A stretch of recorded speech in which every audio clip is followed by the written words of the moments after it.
तो इस वीडियो के अंदर मैं एक्सप्लेन करने वाला हूँ जेड डायनेस्टी के सीजन 4 के एपिसोड 4 को। तो जैसा कि हमने पिछले एपिसोड के अंदर देखा था कि सियाओ फैन एक फॉर्मेशन की तलाश में फैन सियांग वैली आया था, जहाँ पर उसकी मुलाकात जिन पिंगेर से होती है और इसी दौरान उसे फैन सियांग वैली का एक घिनौना प्लान भी पता चलता है, जिसके बाद हमारे एपिसोड की स्टार्टिंग होती है और हमें सियाओ फैन और जिन पिंगेर को दिखाया जाता है, जो कि फैन सियांग वैली से निकलकर 10,000 ग्रेट माउंटेन्स के सामने खड़े थे और उनके सामने मौजूद बहुत बड़ी माउंटेन्स को देखकर दोनों खुद को हेवन एंड अर्थ के सामने बेहद छोटे महसूस कर रहे थे। तो वही हवा में कोई फूल या घास की खुशबू नहीं थी, बल्कि किसी अनजानी ब्लड जैसी स्मेल और दूर से आती रोर्स सुनाई दे रही थी, जिसकी वजह से यहाँ बहने वाली हवा भी बाकी जगहों से ज्यादा बेकार लग रही थी। तो वही सियाओ फैन बाहर से हमेशा की तरह साइलेंट था, लेकिन फैन सियांग वैली में सुनी हुई बातें उसके दिमाग में लगातार घूम रही थी। सबसे ज्यादा उसे ब्लड सैक्रिफिशियल सेरेमोनी ने परेशान किया था और इतने वर्षों में उसने काउंटलेस लोगों को मारा था और गोस्ट किंग सेक्ट में उसे सुई गोंगजी तक कहा जाता था। लेकिन फैन सियांग वैली में जो उसने सुना था, उससे उसके अंदर एक अजीब रिवल्शन पैदा हो गई थी। तो वही जिन पिंगर की बात ने उसे एक ऐसी चीज रियलाइज कराई थी जिसे उसने पहले कभी सीरियसली नहीं सोचा था। और अगर इविल सेक्ट में गोस्ट किंग भी चाहे तो वो फैन सियांग वैली जैसा ही कुछ कर सकता था और हजारों लोगों का ब्लड लेकर किसी फेरोशियस डाइटी को ऑफर करना। आखिर ये किस तरह की दुनिया थी? क्या इस दुनिया के सभी लोग मैड हो चुके थे, या फिर उस स्ट्रेंज यंग मैन की बात सही थी जिसने कभी कहा था कि आखिर इंसान भी सिर्फ एक तरह के जानवर ही हैं? जो सोचते हुए सियाओ फैन डीप ब्रेथ लेकर दूर माउंटेन्स को देखने लगता है। तो वही मिस्टर गोस्ट से गोस्ट किंग का मैसेज मिलने और ताउटी के बारे में जानने के बाद उसे अंदाजा हो चुका था कि वो मिस्टीरियस यंग मैन जिससे उसकी 2 बार मुलाकात हुई थी, असल में वही बीस्ट गॉड था जिसने इस पूरी कैटास्ट्रोफी को जन्म दिया था। लेकिन एक सवाल अब भी उसे परेशान करता था कि अगर बीस्ट गॉड ने पूरी दुनिया में मैसेकर किया था तो उसने उसे 2 बार क्यों छोड़ दिया था? उनके बीच सिर्फ बातचीत हुई और फिर दोनों अपने रास्ते चले गए थे। लेकिन इसका जवाब सियाओ फैन आज तक नहीं समझ पाया था और उसी समय उसके चेस्ट के पास एक हल्की वार्मथ महसूस होती है और ये वार्मथ कई वर्षों से उसके साथ थी और अब तो वो इसे लगभग भूल ही चुका था। लेकिन फैन सियांग वैली में सुनी हुई बातों ने उसके अंदर फिर से कुछ जगह दिया था। उसके चेस्ट में रखा वो जेड पीस शायद इस सदर्न बॉर्डर ट्रिप की असली की थी। तो वही युन यलान और सांगगुआन की बातचीत से उसे पता चला था कि फैन सियांग वैली ने अपना 1000 फायर्स एसेंस खो दिया था, जिसकी वजह से कई 100 वर्षों से जमा वोल्केनो स्पिरिचुअल एनर्जी भी खत्म हो गई थी और वो फॉर्मेशन को दोबारा एक्टिवेट नहीं कर पा रहे थे। लेकिन अगर सियाओ फैन के पास इन्फर्नो मिरर था तो शायद वो उस मिस्टीरियस फॉर्मेशन का सीक्रेट खोज सकता था। तो वही 10,000 ग्रेट माउंटेन्स के ऊपर फैली डार्क पॉइजनस मिस्ट अचानक तेजी से थिन होने लगती है, जो देखकर जिन पिंगेर मुस्कुराती है और कहती है कि ठीक है, अब चलते हैं। जो सुनकर सियाओ फैन उसकी तरफ देखकर पूछता है कि 10,000 ग्रेट माउंटेन्स के ऊपर पॉइजनस फॉग में होने वाला ये चेंज किसी ने तुम्हें नहीं बताया था, तो फिर तुम्हें इसके बारे में कैसे पता चला? जिस पर जिन पिंगेर अपनी यूजुअल मिस्टीरियस स्माइल के साथ कहती है कि ये मैं तुम्हें नहीं बताऊंगी और अब तुम मेरा क्या कर सकते हो। जो सुनकर सियाओ फैन कुछ पल उसे देखता रहता है। तो वही डार्क होती रात में जिन पिंगेर की फिगर उसे पहले से भी ज्यादा अट्रैक्टिव बना देती है और शायद उसके साथ होने की वजह से उस अनजान डार्कनेस में सियाओ फैन को पहली बार ये महसूस होता है कि कम से कम उसे अकेले आगे नहीं बढ़ना पड़ेगा। जिसके बाद वो ज्यादा कुछ कहे बिना मुड़ता है और कहता है कि चलो, और इतना कहकर सियाओ फैन आगे बढ़ जाता है और जिन पिंगेर उसकी बैक को देखते हुए हल्की स्माइल के साथ उसके पीछे चल पड़ती है और उसके शोल्डर पे बैठा लिटिल मंकी बीच बीच में अजीब सी आवाज निकालने लगता है। तो दूसरी तरफ सदर्न बॉर्डर से हजारों माइल्स दूर किन युन सेक्ट के टोंगतियान पीक पर क्रिस्टल जेड हॉल में एक बिल्कुल अलग सिचुएशन बन चुकी थी, क्योंकि डीमन बीस्ट कैटास्ट्रोफी के बाद किन युन सेक्ट काफी हद तक अपने पुराने रूप में लौट आया था और क्रिस्टल जेड हॉल को भी ज्यादा नुकसान नहीं हुआ था। लेकिन इसी समय किन युन सेक्ट के 6 ब्रांच लीडर्स एक सीरियस मैटर को लेकर यहाँ जमा हुए थे। खास बात ये थी कि उन्हें सेक्ट लीडर डाओ सुवान ने नहीं बुलाया था, बल्कि वे खुद यहाँ आए थे और हॉल में उनका स्वागत सियाओ यिकाई कर रहा था, जिसका एक्सप्रेशन काफी ऑकवर्ड था। तो वही बिग बैम्बू वैली के तियानभुई ने 4 घंटे तक इंतजार करने के बाद आखिरकार गुस्से में सियाओ यिकाई से पूछता है कि सियाओ टीचर नेफ्यू, हम 6 लोग यहाँ 4 घंटे से बैठे हैं और सेक्ट लीडर डाओ सुवान अभी तक हमसे मिलने क्यों नहीं आए? जो सुनकर सियाओ यिकाई मुश्किल से स्माइल करते हुए कहता है कि तियान टीचर अंकल, आप ऐसा क्यों कह रहे हैं? किन युन सेक्ट में आपका प्रेस्टीज और रिस्पेक्ट कौन नहीं जानता, और टीचर भी आपको बहुत वैल्यू देते हैं। लेकिन तियानभुई उसकी बात पूरी होने से पहले ही सार्कास्टिकली कहता है कि तो सेक्ट लीडर डाओ सुवान मुझे इतना वैल्यू देते हैं कि 4 घंटे से मुझे यहाँ बैठाकर खुद दिखाई क्यों नहीं दे रहे? जिस पर सियाओ यिकाई बिटर स्माइल के साथ समझाता है कि सेक्ट लीडर डाओ सुवान 10 दिन पहले इल्यूजरी मून केव में सिक्लूजन में चले गए थे और उन्होंने उसे टोंगतियान पीक की सारी मैटर संभालने के लिए कहा था। लेकिन बाकी एल्डर्स को उसकी बात पर भरोसा नहीं था और स्मॉल बैम्बू वैली की सुई युई मास्टर भी कोल्ड वॉइस में पूछती है कि क्या ये सच है कि कुछ दिन पहले डाओ सुवान आधी रात को क्रिस्टल जेड हॉल की रूफटॉप पर खड़े होकर आसमान की तरफ चिल्ला रहे थे। जो सुनकर सियाओ यिकाई तुरंत उस बात से इनकार करता है और कहता है कि टीचर वर्ल्ड के गुड फैक्शन लीडर हैं और ऐसा स्ट्रेंज बिहेवियर वो कभी नहीं कर सकते। लेकिन एल्डर्स एक दूसरे को देखकर समझ जाते हैं कि सियाओ यिकाई शायद कुछ छिपा रहा है। लेकिन तभी return of the wind valley के झेंग सुचांग शांत आवाज में कहता है कि वे सियाओ येकाई को मुश्किल में नहीं डालना चाहते। अगर वो उन्हें सिर्फ डाओसुवान तक पहुंचा दे तो वे खुद उनसे मिलकर देख लेंगे कि वो ठीक है या नहीं। जो सुनकर सियाव येकाई कुछ देर सोचता रहता है और आखिरकार जेंग सुचांग उसे याद दिलाता है कि किन युन सेक्ट के रूल्स के अनुसार सिक्लूजन के लिए crystal Z hall, founders ancestral hall और इल्यूजरी मून के भी मुख्य जगहें हैं। जो सुनकर सियाव येकाई का चेहरा थोड़ा लाल हो जाता है और वो धीरे से बताता है कि पिछले 1 साल में किन युन सेक्ट पर कई डिजास्टर्स आने की वजह से डाओसुआन खुद को ब्लेम करते रहते हैं और अक्सर फाउंडर्स एंसेस्ट्रल हॉल में एंसेस्टर्स को इंसेंस ऑफर करने जाते हैं। जो सुनकर जेंग सुचांग तुरंत पीछे की तरफ बढ़ता है और बाकी एल्डर्स भी उसके पीछे चले जाते हैं। तो वही किहाओ और चुयू होंग जो सियाव येकाई की ही जनरेशन के थे, वे कुछ देर रुककर उसके पास आते हैं। तो वही किहाओ उसके शोल्डर पर हाथ रखकर सिंपैथी जताता है और सियाव येकाई सिर्फ साई करके अपना सिर हिला देता है। और कुछ ही देर बाद पूरा ग्रुप फाउंडर्स एंसेस्ट्रल हॉल के सामने पहुंच जाता है और ये हॉल डेंस फॉरेस्ट के बीच अब भी पहले जैसा ही छिपा हुआ था और पिछले 10 वर्षों में किन युन सेक्ट पर आई दोनों बड़ी कैटास्ट्रोफीज ने भी इसे कोई नुकसान नहीं पहुंचाया था। और जैसे ही ग्रुप वहां पहुंचता है तो किहाओ अचानक रुक जाता है क्योंकि हॉल के बाहर एक यंग मैन शांत खड़ा दिखाई देता है और वो कोई और नहीं बल्कि लिंग जिंग्यू था। तो वही किहाओ उसे देखकर खुश हो जाता है और पूछता है कि क्या तुम लिन जूनियर ब्रदर हो। जो सुनकर लिंग जिंग्यू मुड़ता है और किहाओ को देखकर उसके चेहरे पर खुशी आ जाती है, लेकिन पीछे खड़े सभी ब्रांच लीडर्स को देखकर वो तुरंत हैरान हो जाता है। वो पूछता है कि सभी लोग यहाँ एक साथ क्यों आए हैं। तो वही किहाओ मुस्कुराकर कहता है कि इतने दिनों बाद दोनों ब्रदर्स की मुलाकात हो रही है। फिर वो फाउंडर्स एंसेस्ट्रल हॉल की तरफ देखते हुए पूछता है कि Lin junior brother, sect leader uncle क्या हॉल के अंदर है। जो सुनकर लिंग जिंग्यू की स्माइल धीरे धीरे गायब हो जाती है और वो ऑनेस्टली जवाब देता है कि हाँ, सेक्ट लीडर अंदर है। जो सुनकर पीछे खड़े एल्डर्स के बीच हलचल मच जाती है। तो वही जेंग सुचांग पूछता है कि सेक्ट लीडर डाओसुवान हॉल के अंदर क्या कर रहे हैं, क्या वो सिक्लूजन में है। तो वही लिंग जिंग्यू कंफ्यूजन में पूछता है कि कैसी सिक्लूजन में। जो सुनकर किहाओ और बाकी एल्डर्स के एक्सप्रेशंस बदल जाते हैं। तो वही किहाओ सावधानी से पूछता है कि लिन जूनियर ब्रदर, तुम हाल में टोंगतियान पीक पर थे। जिस पर लिंग जिंग्यू सिर हिलाकर कहता है कि हाँ, लेकिन तभी किहाओ पूछता है कि क्या तुमने वहाँ कुछ स्ट्रेंज देखा या सुना है। जो सुनकर लिंग जिंग्यू कुछ देर सोचता है और फिर कहता है कि वो इन दिनों लगभग हमेशा फाउंडर्स एंसेस्ट्रल हॉल में सीनियर के लिए विजिल और मॉर्निंग कर रहा था, इसलिए बाहर क्या हो रहा है उसे ज्यादा पता नहीं है। और फिर वो उल्टा पूछता है कि सीनियर ब्रदर, क्या कुछ हुआ है। तो वही किहाओ तुरंत बिटर स्माइल के साथ कहता है कि कुछ नहीं हुआ। इसके बाद वो पूछता है कि लिंग जिंग्यू बाहर क्यों खड़ा है जबकि उसे हॉल के अंदर विजिल करनी चाहिए। तो वही लिंग जिंग्यू हॉल की तरफ देखकर कहता है कि सेक्ट लीडर ने मुझे बाहर खड़े रहने को कहा है और जब भी वो यहाँ आते हैं मुझे बाहर खड़ा कर देते हैं और खुद अकेले अंदर चले जाते हैं। जो सुनकर जेंग सुचांग और बाकी एल्डर्स के एक्सप्रेशंस बदल जाते हैं। तो वही किहाओ तुरंत पूछता है कि तो सेक्ट लीडर अंकल अभी भी अंदर हैं। जिस पर लिंग जिंग्यू सिर हिलाकर कहता है कि हाँ, वो अभी अंदर हैं। जो सुनकर सभी एक दूसरे को देखते हैं लेकिन कोई आगे नहीं बढ़ता और आखिरकार तियानभुई गुस्से में आगे आता है और हॉल के एंट्रेंस के सामने खड़े होकर जोर से आवाज लगाता है कि डाओसुवान सीनियर ब्रदर, मैं तियानभुई हूँ। तो वही शुई युई, तियानरी, जेंग सुचांग और बाकी ब्रांच लीडर्स भी मेरे साथ हैं और हम आपसे मिलने आए हैं, क्या आप अंदर हैं। तो वही उसकी आवाज पूरे फॉरेस्ट में गूंज जाती है और कुछ पल बाद डार्क हॉल के अंदर से एक कोल्ड आवाज आती है कि क्या है। लेकिन ये आवाज सुनकर सभी एल्डर्स शॉक में पड़ जाते हैं और वो आवाज डाओसुवान की ही थी, लेकिन उसमें ऐसी यिन कोल्डनेस और विशियसनेस थी जो उनके पुराने क्लियर और राइचस टोन से बिल्कुल अलग थी। जो सुनकर तियानभुई और बाकी लीडर्स को पहली बार सच में एहसास होता है कि शायद डाओसुवान के साथ कुछ बहुत गलत हुआ है। तो वही तियानभुई डीप ब्रेथ लेकर कहता है कि सीनियर ब्रदर, हमने सुना है कि आपकी तबीयत ठीक नहीं है, इसलिए आपसे मिलने आए हैं और हमें अंदर आने की अनुमति दीजिए। तो वही कुछ पल तक हॉल में साइलेंस रहता है और फिर डाओसुवान की आवाज आती है, लेकिन इस बार उसके शब्दों में एक चिलिंग स्नीयर था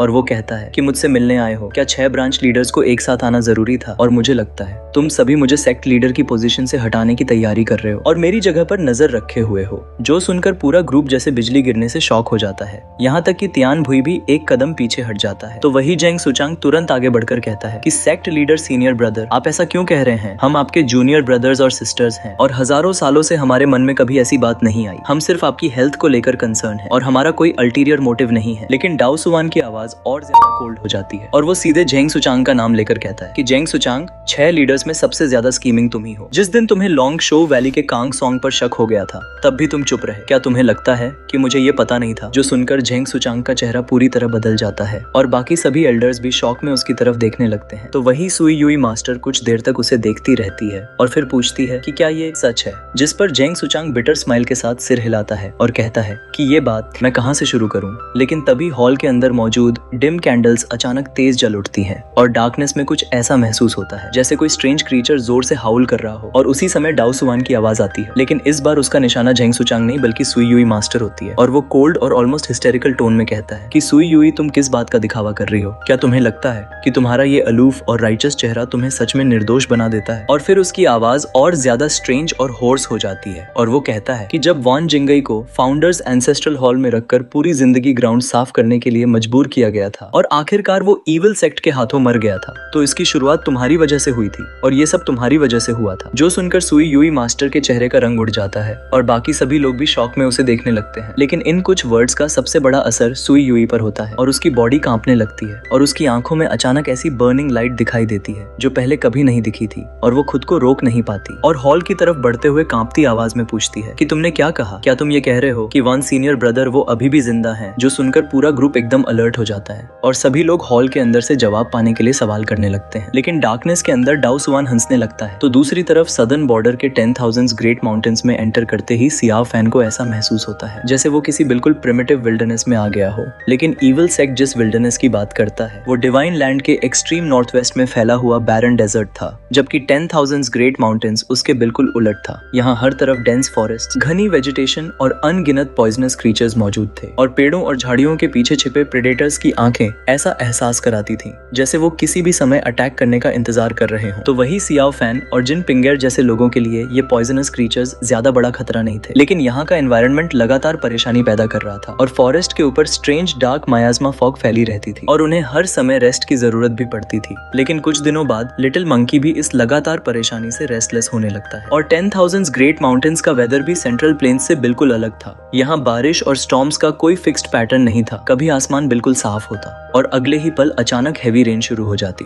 तो कभी लाइटनिंग और थंडर से पूरा एरिया कांपता और अगले ही मोमेंट कई माइल्स तक आसमान साफ हो जाता और बारिश कितनी देर चलेगी इसका भी कोई अंदाजा नहीं लगाया जा सकता था। लेकिन इसी तरह एक दिन सियाओ फैन और जिन पिंगेर डेंस फॉरेस्ट के अंदर बारिश में आगे बढ़ रहे थे और दोनों ने उड़कर जाने के बजाय जमीन से चलना इसलिए चुना था क्योंकि फॉरेस्ट के ऊपर अब भी डार्क मैज़मा फैला हुआ था, जबकि ग्राउंड के पास हवा कंपैरेटिवली नॉर्मल थी और दोनों ईविल सेक्ट में लंबे समय से कल्टीवेट कर चुके थे और इस खतरे को समझते थे। इसलिए उन्होंने स्पीड के बजाय कॉशन को चुना था और डेंस ट्रीज और ब्रांचेस इतनी ज्यादा उलझी हुई थी कि बारिश की बूंदें सीधे जमीन तक नहीं पहुंच पा रही थी और लीव से टकराकर धीरे धीरे नीचे गिर रही थी। लेकिन सियाओ फैन आगे चल रहा था और उसके कंधे पर लिटिल मंकी भीगा हुआ सिकुड़कर बैठा था, लेकिन जिन पिंगेर उसके पीछे चल रही थी और उसकी स्लाइटली मेसी हेयर और कोल्ड एक्सप्रेशन से साफ पता चल रहा था कि उसका मूड अच्छा नहीं है। और ये वही ब्लैक फॉरेस्ट था जहाँ जिन पिंगेर पिछली बार आई थी और उसे अच्छी तरह याद था कि फॉरेस्ट पार करने के बाद कुछ हिल्स क्रॉस करते ही सबड्यू डेविल केव पहुंचा जा सकता है। तो वही सियाओ फैन एक बहुत मजबूत वाइन ब्रांच को आसानी से तोड़ देता है, जिसे देखकर जिन पिंगेर कुछ देर उसे चुपचाप देखती रहती है। लेकिन तभी सियाओ फैन एक क्लिफ के किनारे पहुंचकर रुक जाता है और नीचे 5 कलर्स से चमकते क्लाउड्स का बहुत बड़ा समुद्र दिखाई दे रहा था। लेकिन सियाओ फैन तुरंत समझ जाता है कि ये खूबसूरत क्लाउड्स असल में पॉइजनस मायाज़मा हो सकते हैं, जो सुनकर जिन पिंगेर भी उसकी बात से सहमत होती है। लेकिन सियाओ फैन पूछता है कि अब कितना रास्ता बाकी है, जिस पर जिन पिंगेर बताती है कि पिछली बार उसे ब्लैक फॉरेस्ट से बाहर निकलने में लगभग 2 घंटे लगे थे और उसके बाद 2 माउंटेन्स क्रॉस करने पर सबड्यू डेविल एंशिएंट केव पहुंचना था। लेकिन उसे एक बात अजीब लगती है क्योंकि पिछली बार यहाँ कई इविल बीस्ट्स मौजूद थे, जबकि इस बार पॉइजनस इंसेक्ट्स के अलावा उन्हें एक भी बीस्ट नहीं मिलता है। और सियाओ फैन शांत होकर कहता है कि शायद वो बीस्ट गॉड के साथ माउंटेन से बाहर निकलकर हंटिंग पर चले गए हैं। जो सुनकर जिन पिंगेर के एक्सप्रेशन में डिस्गस्ट आ जाता है क्योंकि सेंट्रल प्लेन्स में डीमन बीस्ट्स ने जो मैसेकर किया था उसकी याद अब भी उसके मन में थी और सियाओ फैन उसे ज्यादा सोचने नहीं देता है और कहता है कि चलो, और दोनों वापस फॉरेस्ट की तरफ बढ़ने लगते हैं। लेकिन अचानक जिन पिंगेर क्लिफ की तरफ मुड़कर कुछ देर नीचे देखने लगती है और सियाओ फैन आगे निकल जाता है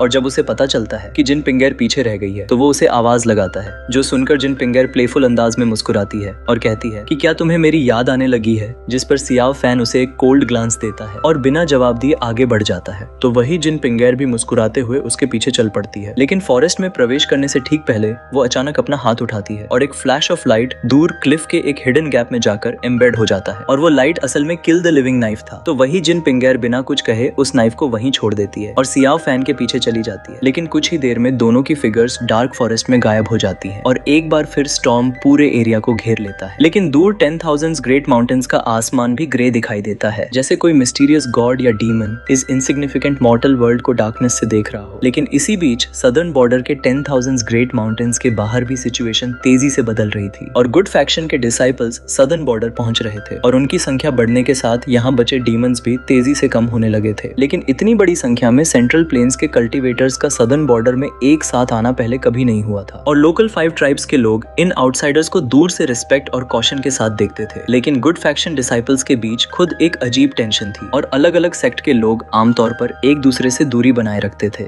और कुछ सेक्ट के बीच कॉन्फ्लिक्ट्स की रूमर्स भी फैल रही थी, लेकिन इन कॉन्फ्लिक्ट्स की असली वजह कोई ओपनली नहीं बताता था। तो वही सदर्न बॉर्डर में लंबे समय से रहने वाली फैन सियांग वैली नेचुरली उन आउटसाइडर्स के लिए सबसे यूजफुल जगह बन गई थी जिन्हें लोकल ज्योग्राफी की जानकारी नहीं थी। इसलिए जहाँ पहले वैली शांत रहती थी, अब वहाँ हर दिन लोगों की भीड़ आने जाने लगी थी। और इसी दौरान एक दिन किन यून सेक्ट के 3 डिसाइपल्स फैन सियांग वैली पहुंचते हैं। Return of the wind valley का जेंग सुसु और स्मॉल बैम्बू वैली की वेन मिन और लू सुई की किन यून सेक्ट ने सदर्न बॉर्डर में कई यंग डिसाइपल्स भेजे थे, लेकिन सबसे पावरफुल डिसाइपल्स में से कई अपनी रिस्पॉन्सिबिलिटीज की वजह से नहीं आ सके। तो वही किहाओ और सियाओ यिकाई को किन यून में इंपॉर्टेंट ड्यूटीज संभालनी थी, जबकि लिंग जिंगयू फाउंडर्स एंसेस्ट्रल हॉल में एक किन यून सीनियर के लिए विजिल कर रहा था। इसलिए इस ग्रुप की लीडिंग रिस्पॉन्सिबिलिटी जेंग सुसु और लू सुई की पर थी। लेकिन जेंग सुसु के लिए सदर्न बॉर्डर जाना आसान था, लेकिन लू सुई की वजह से सिचुएशन थोड़ी कॉम्प्लिकेटेड थी और सुई युई मास्टर पहले उसे भेजने के लिए तैयार नहीं थी, लेकिन बाद में उन्होंने अपना माइंड बदलकर वेन मिन को भी उसके साथ भेज दिया था। तो वही वेन मिन के आने से जेंग सुसु को भी एक कंपेनियन मिल गया था, वरना लू सुईकी की आइस लाइक पर्सनैलिटी के साथ पूरा दिन बिताते हुए उसकी ज्यादातर बातें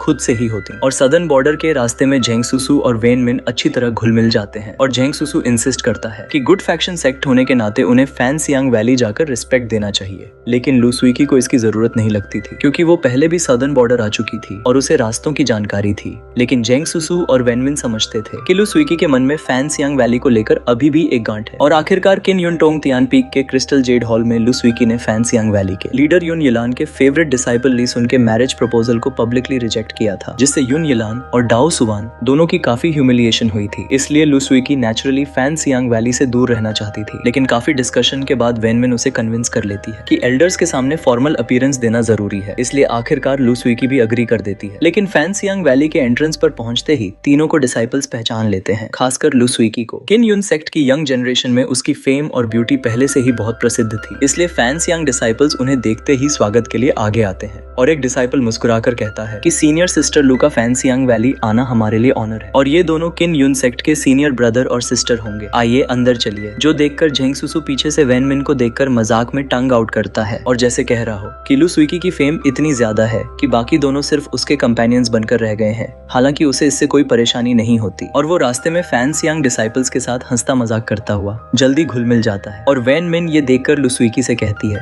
कि जूनियर सिस्टर देखो, जेंग जूनियर ब्रदर को अभी अभी इन लोगों से मिला है और पहले ही इतना क्लोज हो गया है। जो सुनकर लू सुईकी जेंग सुसु को देखती है, जो पहले ही एक फैन सियांग डिसाइपल के कंधे पर हाथ रखकर हंस रहा था, लेकिन वो बस हल्की सी स्माइल करती है और कुछ नहीं कहती। और थोड़ी देर बाद तीनों फैन सियांग वैली के माउंटेन रिवर हॉल पहुंचते हैं, जहां युन यिलान पहले से उनके स्वागत के लिए मौजूद था और तीनों को देखते ही वो मुस्कुराता है, क्योंकि किन यून सेक्ट के ये 3 हाई रैंकिंग डिसाइपल्स उसके लिए बाकी सेक्ट डिसाइपल्स से काफी अलग थे, जो देखकर जेंग सुसु, वेन मिन और लू सुईकी तुरंत आगे बढ़कर रिस्पेक्ट देते हैं। लेकिन जेंग सुसु कहता है कि मास्टर युन को खुद हमें रिसीव करने की जरूरत नहीं थी, हमें ही आकर आपको रिस्पेक्ट देना चाहिए था और आपका पर्सनली हमें रिसीव करना हमारे लिए बहुत बड़ा ऑनर है। तो वही युन यिलान मुस्कुराकर कहता है कि ऐसी फॉर्मेलिटीज की जरूरत नहीं है। मेरे और डाओ सुवान और तुम्हारे फादर जेंग सुचांग के बीच कई 100 साल पुरानी फ्रेंडशिप है और तुम मेरे लिए फैमिली जैसे हो, तो बताओ वो दोनों कैसे हैं? जिस पर जेंग सुसु रिस्पेक्टफुली जवाब देता है कि सेक्ट लीडर, टीचर अंकल और मेरे फादर दोनों ठीक हैं और उन्होंने खास तौर पर मुझे कहा था कि सदर्न बॉर्डर आने के बाद मैं आपसे जरूर मिलूं। जो सुनकर युन यिलान खुश होकर कहता है कि किन युन से लौटे हुए काफी समय हो गया है और मुझे अपने पुराने फ्रेंड्स की याद आती है। इसके बाद उसकी नजर वेन मिन पर जाती है और फिर लू सुईकी पर टिक जाती है। तो वही लू सुईकी की नजर युन यिलान से मिलती है और तभी उसे उसके पास खड़ा ली सुन दिखाई देता है। तो वही ली सुन के चेहरे पर एक कॉम्प्लेक्स एक्सप्रेशन और बिटर स्माइल थी। तो वही लू सुईकी कुछ नहीं कहती है और बस हल्का सा सिर झुका देती है और फिर युन यिलान सिचुएशन को ऑकवर्ड नहीं बनाता है और सभी को बैठने के लिए कहता है। तो वही बातचीत के दौरान वो वेन मिन से सुई युई मास्टर के बारे में कई बातें पूछता है, तो वही वेन मिन भी हर सवाल का जवाब देती है। इसके बाद युन यिलान जेंग सुसु से बात करने लगता है और शुरू से अंत तक वो जानबूझकर लू सुईकी से कोई सवाल नहीं करता। तो वही लू सुईकी भी चुपचाप बैठकर इस सिचुएशन को एंजॉय करती है। लेकिन हॉल में मौजूद बाकी डिसाइपल्स, यहाँ तक कि ली सुन भी बार बार लू सुईकी की तरफ देखते रहते हैं और उसकी स्नो व्हाइट कपड़े और कोल्ड टेम्परामेंट जैसे पूरे हॉल का अटेंशन अपनी तरफ खींच रहे थे। और कुछ देर बाद युन यिलान जेंग सुसु से मुस्कुराकर पूछता है कि उस दिन की बैटल के बाद डाओ सुवान ने बीस्ट गॉड को डिफीट करके कॉमन पीपल को बचाया और बहुत बड़ा काम किया था, लेकिन जब मैं किन युन से निकला था तब उनकी इंजरी पूरी तरह ठीक नहीं हुई थी,